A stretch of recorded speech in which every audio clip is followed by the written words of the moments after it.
क्यों भाई, क्या हो गया जम्मू वालों की आवाज को?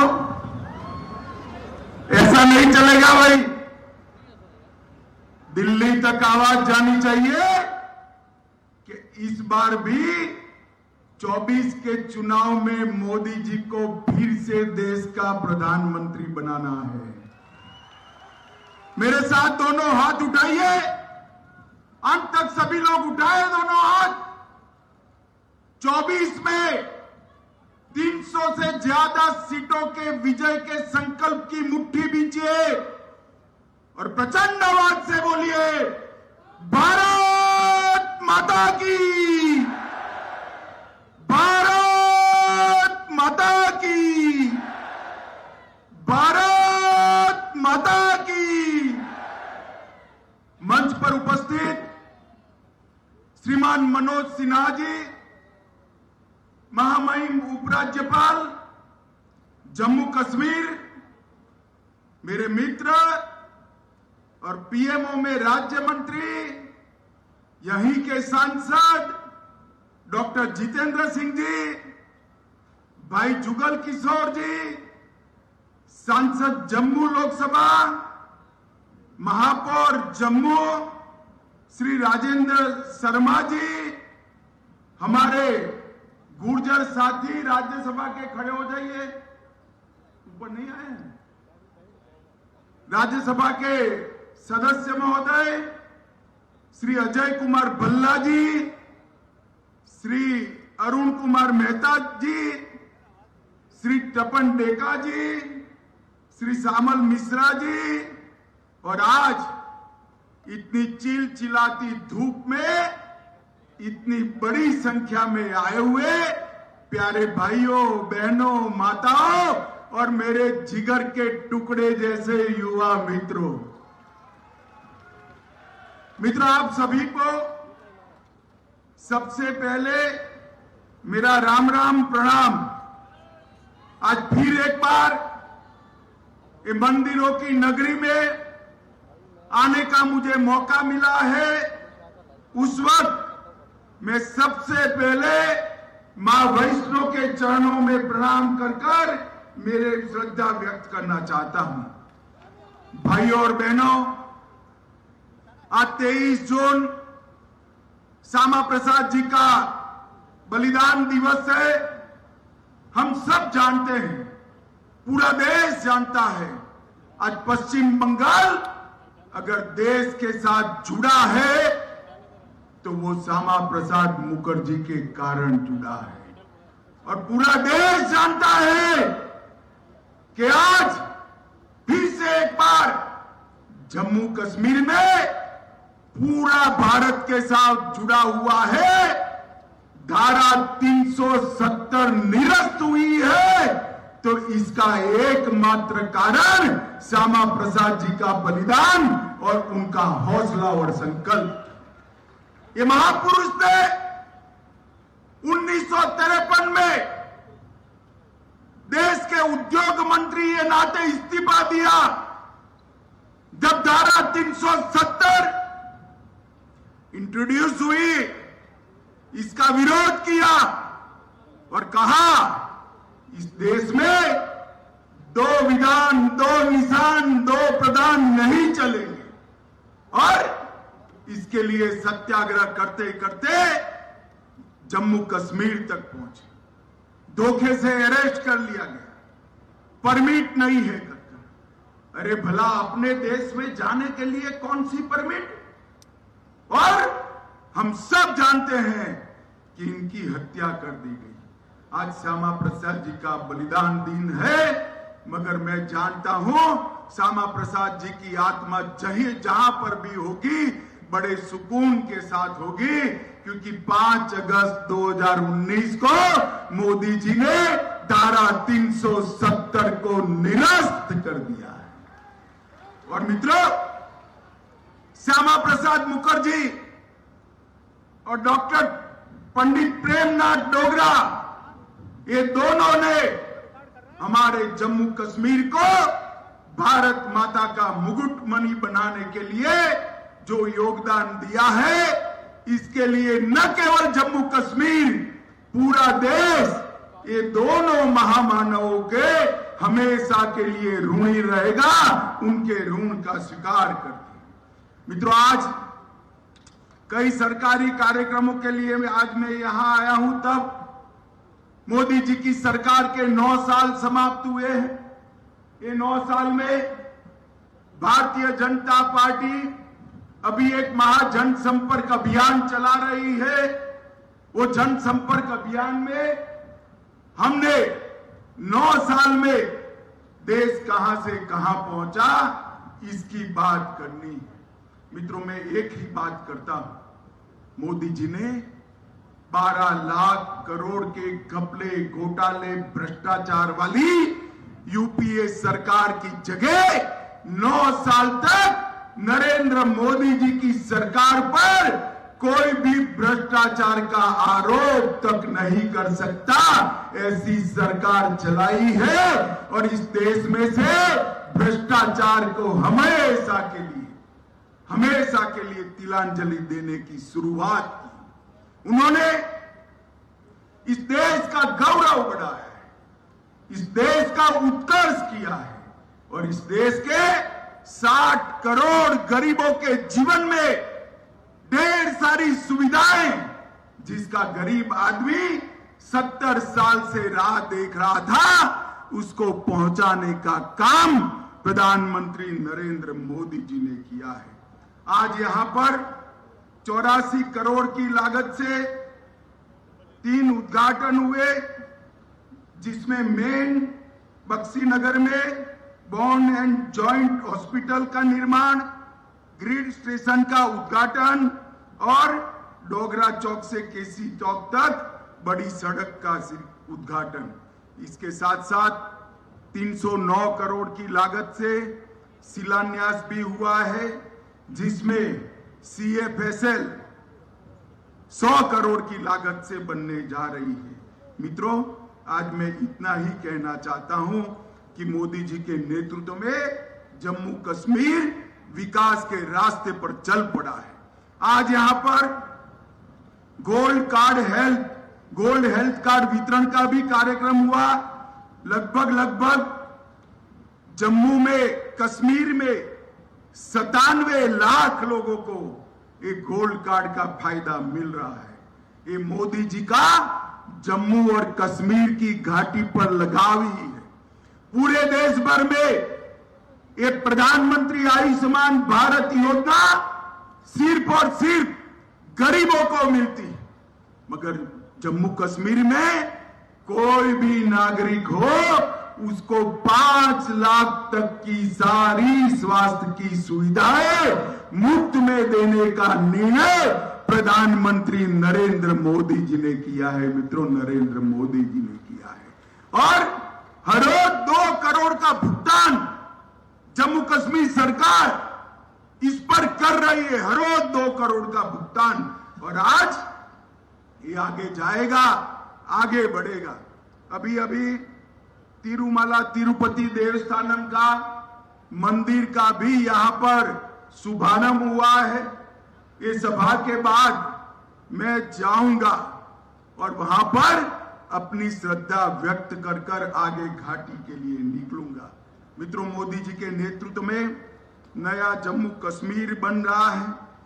एक जम्मू कश्मीर में सालों तक 3 परिवारों का शासन रहा, सालों तक, और धारा 370 के कारण जम्मू कश्मीर में विकास नहीं हुआ। 42,000 लोग आतंकवाद की भेंट चढ़ गए और ये लोग कहते हैं हमें धारा 370 संभाल के रखनी चाहिए। मैं पूछना चाहता हूं अब्दुल्ला और मुफ्ती को कि भैया, ये 42,000 लोग मारे गए, कौन जिम्मेदार है? शासन तो आपका ही रहा, ये 3 परिवार ने ही शासन किया।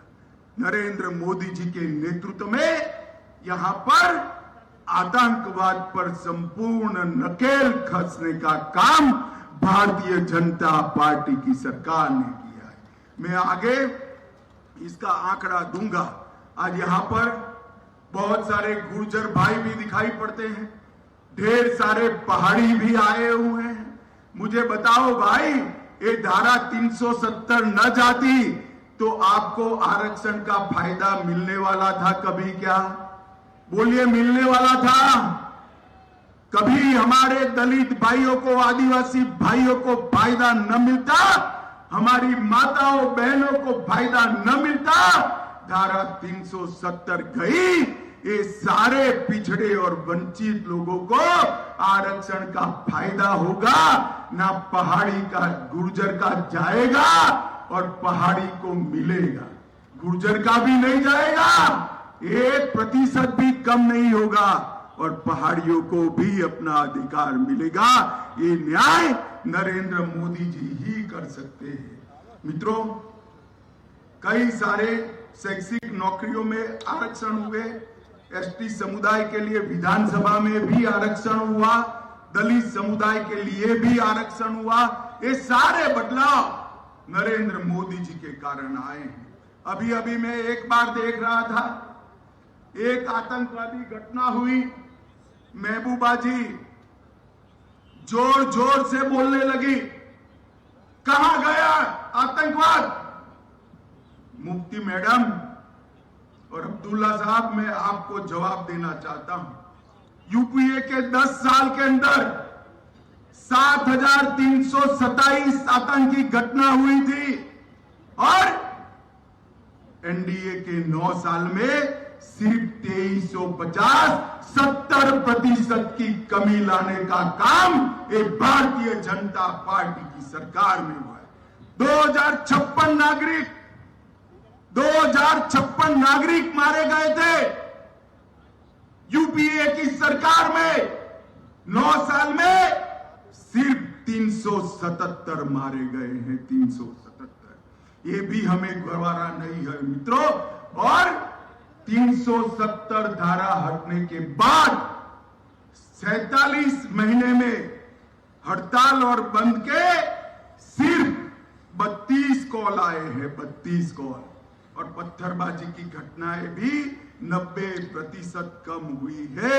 यही बताता है कि जम्मू कश्मीर में हालत ठीक हो रही है।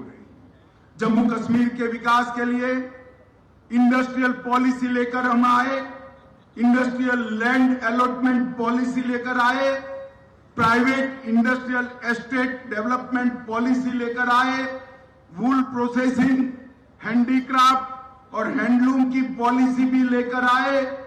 2021 में नई फिल्म के लिए भी पॉलिसी लाए, टूरिज्म के लिए होम स्टे और हाउस बोट की भी पॉलिसी बनी। और ये सब का नतीजा है कि इन्वेस्टमेंट बढ़ रहा है। और मित्रों, पर्यटकों की संख्या 2022 में 1,88,00,000 पर्यटक जम्मू और कश्मीर में आए। ये अब तक का सबसे बड़ा रिकॉर्ड। और ये 3 परिवारों को मैं कहना चाहता हूं, आपके जमाने में इसका 50% भी कभी नहीं आया। ये 9 साल में पर्यटक बढ़ते बढ़ते 1,88,00,000 हुए हैं। और मित्रों, कुल मिलाकर 47 से 2014 तक नौकरियों में बड़ी किल्लत थी। हमने ट्रांसपेरेंसी के साथ, किसी की सिफारिश की जरूरत नहीं है, 28,000 सरकारी नौकरी दी, 51,000 यूनिट सेल्फ एम्प्लॉयमेंट के स्थापित किए और मिशन यूथ के तहत 70,000 युवाओं को आजीविका देने का काम ये नरेंद्र मोदी सरकार ने किया है। और मित्रों, 28,400 करोड़ का इंडस्ट्रियल पैकेज भी देने का काम भारतीय जनता पार्टी की सरकार ने किया।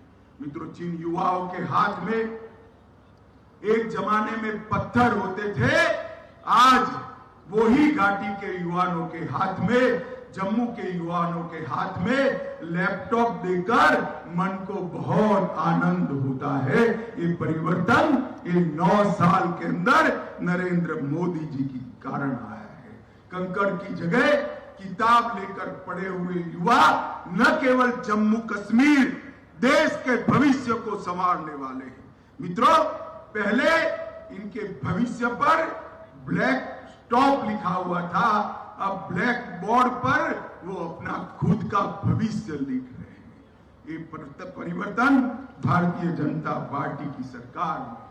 एक G20 का सम्मेलन यहां पर हुआ, कुछ पार्टियों ने पाकिस्तान के साथ आवाज मिलाकर इसका विरोध किया। मैं मनोज जी को बधाई देना चाहता हूं, सभी सुरक्षा बलों को बधाई देना चाहता हूं। एक भी विघ्न के बगैर इतने सारे देशों के नेता G20 कर कश्मीर के लिए अच्छे टूरिज्म का संदेश लेकर गए हैं और समग्र विश्व के अंदर कश्मीर में जो हालात सुधरे हैं इसका संदेश पहुंचाने का काम किया है। नरेंद्र मोदी सरकार ने पंचायती राज व्यवस्था फिर से लागू की। पहले 3 परिवारों के भ्रष्टाचार के साथ साथ 3 परिवारों के नुमाइंदे ही दिखाई पड़ते थे। अब 32,000 नवनिर्वाचित पंच, सरपंच, तहसील पंचायत, जिला पंचायत के सदस्य हैं जो जम्मू कश्मीर को आगे ले जा रहे हैं। और मित्रों, मेडिकल कॉलेज 70 साल में 4 बनाए, मोदी जी ने 9 साल में 9 नए मेडिकल कॉलेज बनाए और 15 नर्सिंग कॉलेज बनाए। पहले 500 मेडिकल सीटें थी, अब 600 MBBS की सीटें जोड़ दी गई है। और डिग्री कॉलेज और इंजीनियरिंग कॉलेज 96 थे, अब 147 है। IIT और IIM जम्मू को देने का काम किया गया है। ढेर सारे विकास के काम हुए हैं, मगर इन लोगों को विरोध की ही राजनीति करनी है। मित्रों, आज 23 तारीख को पटना में एक फोटो सेशन चल रहा है। सारे विपक्ष के नेता एक मंच पर इकट्ठा हो रहे हैं और संदेश देना चाहते हैं कि हम भारतीय जनता पार्टी को, NDA को और मोदी जी को चैलेंज करेंगे। मैं सारे विपक्ष के नेताओं को एक कहना चाहता हूं, कितने भी हाथ मिला दो, आपकी एकता कभी संभव नहीं है, और हो भी गई तो कितने भी इकट्ठा होकर जनता के सामने आ जाइए। 2024 में 300 से ज्यादा सीटों के साथ नरेंद्र मोदी जी का प्रधानमंत्री बनना तय है। मित्रों, इन लोगों ने तमाशा देख कर किया है। 3 दिन से प्रधानमंत्री जी अमेरिका के दौरे पर हैं। आज बहुत समय के बाद भारत को, अमेरिका ने भारत के प्रधानमंत्री जी को स्टेट गेस्ट का ऑनर दिया है। और जिस प्रकार का सम्मान अमेरिका में प्रधानमंत्री जी को मिला है, ये न भूतो न भविष्यति है। माताओं, भाइयों, बहनों, ढेर सारे एग्रीमेंट हो रहे हैं। अंतरिक्ष के क्षेत्र में एग्रीमेंट हो रहा है, अंतरिक्ष के क्षेत्र के साथ साथ डिफेंस के क्षेत्र में एग्रीमेंट हो रहे हैं, सेमीकंडक्टर के क्षेत्र में एग्रीमेंट हो रहे हैं, और ढेर सारी बड़ी कंपनियां यहां पर इन्वेस्टमेंट करने के लिए लालायित है। ये नरेंद्र मोदी जी ने 9 साल में भारत दुनिया की 11वीं अर्थव्यवस्था था, उसको 5वें नंबर की अर्थव्यवस्था सिर्फ 9 साल में बनाने का काम किया है। और राहुल बाबा हमेशा विरोध करते। धारा 370 हटानी है तो विरोध करेंगे, राम मंदिर बनाना है तो विरोध करेंगे, ट्रिपल तलाक हटाना है तो विरोध करेंगे। अरे राहुल बाबा, विरोध करते करते आपका स्वभाव ही विरोध का बन गया है। मित्रों, देश की जनता के सामने 2024 का चुनाव तय है। एक और राहुल बाबा है और दूसरी ओर देश के प्रधानमंत्री नरेंद्र मोदी जी है। जम्मू वाले मुझे बताइए, 24 के चुनाव में फिर से एक बार मोदी जी को पूर्ण बहुमत के साथ 300 से ज्यादा सीटों के साथ प्रधानमंत्री बनाएंगे क्या? जरा जोर से हाथ उठाकर बोलिए, बनाएंगे। कमल के निशान पर बटन दबाएंगे। जम्मू कश्मीर को खुशहाल बनाएंगे। जम्मू कश्मीर को सुरक्षित बनाएंगे। मोदी जी की सरकार बनाएंगे। तो मेरे साथ दोनों हाथ उठाइए और बोलिए, भारत माता की, भारत माता की, भारत माता की, वंदे वंदे वंदे।